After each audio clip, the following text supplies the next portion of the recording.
In today's video, I'm going to teach you how to split expenses by item in Splitwise. This is really useful when you have a bill where everyone paid for different things, like a grocery run, a restaurant receipt, or a shared shopping cart, and you don't want to just divide it evenly.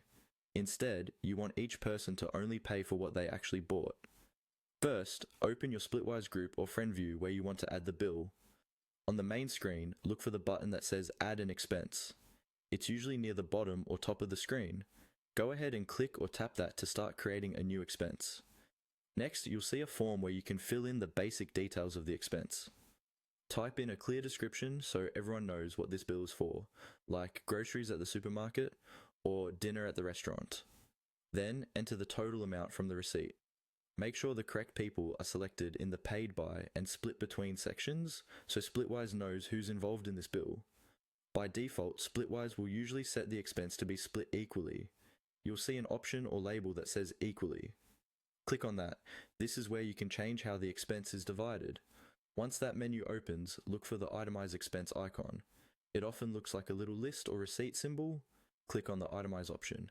This is the key step that lets you break down the total bill into individual items, instead of just using a percentage or shares. Now you'll see a new screen or section where you can fill in item details. For each item on the bill, enter its name or a short label, the cost, and then select which person or people are responsible for that item. If an item is shared between multiple people, make sure you assign it to all of them so Splitwise can divide that item correctly. Take your time here and go down your receipt line by line so the total matches.